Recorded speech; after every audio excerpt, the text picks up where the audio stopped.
Hello class 12th।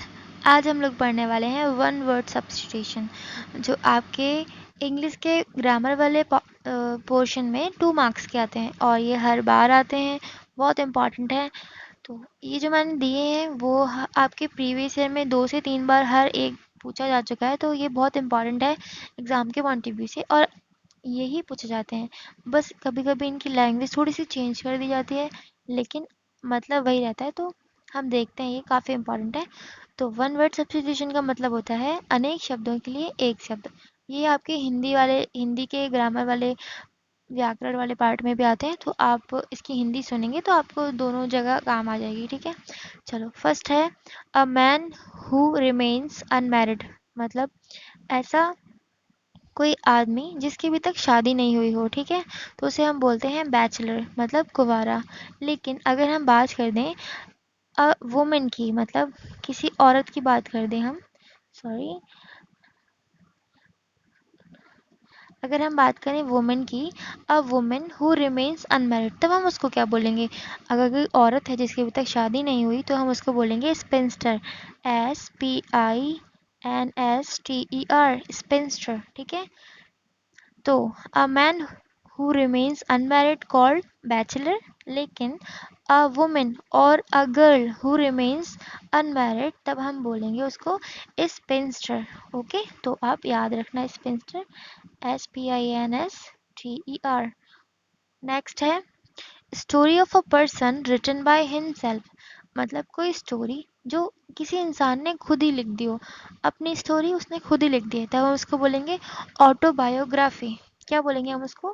Autobiography. ठीक है, लेकिन अगर कोई स्टोरी है, किसी की लाइफ स्टोरी है और किसी और ने लिख दी है, ठीक है, जैसे कि आपकी स्टोरी आपका कोई फ्रेंड लिख दे तो हम उसे बोलेंगे बायोग्राफी। ठीक है, लेकिन जब आप खुद ही लिखो तो हम तो उसे बोलेंगे ऑटोबायोग्राफी। तो तब कैसा सेंटेंस आएगा? तब आएगा story of a person written by not himself, यहाँ पे लिख कर आएगा शायद ऐसे लिख कर आएगा समवन एल्स। ठीक है, तो story of a person written by himself called autobiography, और story of a person written by someone else called biography.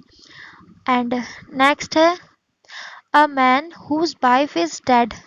मतलब कोई ऐसा आदमी जिसकी पत्नी मर चुकी हो तो उसे हम बोलेंगे विडोवर। ठीक है, मतलब विधुर, हिंदी में से विधुर बोलते हैं। और किसी आदमी की जब पत्नी मर जाती है तो उसे बोलते हैं विडोवर और विधुर। और किसी औरत का पति मर जाता है तो उसे विधवा बोलते हैं। नेक्स्ट है anything which is contrary to law. मतलब कुछ भी चीज़ जो कानून के खिलाफ है उसे हम बोलते हैं इलीगल। ठीक है, और अगर कोई चीज़ कानून के साथ है, लॉफुल है, तो उसे बोलते हैं लीगल। तब हम LEGAL लीगल यूज़ करते हैं, या फिर कभी कभी ऑप्शन में लॉफुल भी दिया रहता है, LAWFUL।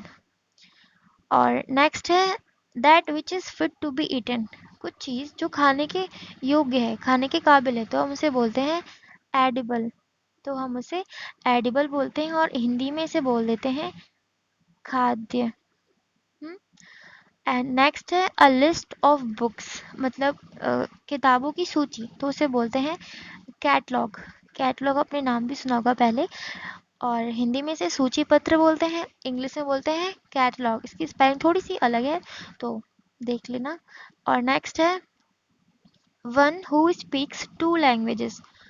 कोई इंसान, कोई भी जिसे 2 लैंग्वेजेस आती हो बोलना, तो हम उसे बोल देते हैं, उसको बोलते हैं बायलिंगुअल। जैसे I am speaking 2 language like Hindi और English, so I am a bilingual person. Okay, अगर किसी इंसान को 1 2 से ज़्यादा लैंग्वेजेस बोलना आती हो लाइक 3 4 एंड मोर, तो हम उसे बोल देते हैं लिंग्विस्टिक। ठीक है, लिंग्विस्टिक और बायलिंगुअल, याद रख लेना। और नेक्स्ट है a disease which spread by contact. कोई ऐसी बीमारी जो कांटेक्ट, संपर्क से फैलती हो, उसे बोल देते हैं हम, हिंदी में उसे बोलते हैं संक्रामक रोग, और उसी को इंग्लिश में बोल देते हैं कम्युनिकेबल। स्पेलिंग है COMMUNI, CABLE, कम्युनिकेबल, संक्रामक रोग। ठीक है, तो ये थोड़े से हैं और इम्पॉर्टेंट भी हैं, याद कर लेना इनको। ओके, तो मैं इसी टाइप की एक और वीडियो बनाऊंगी। Then bye.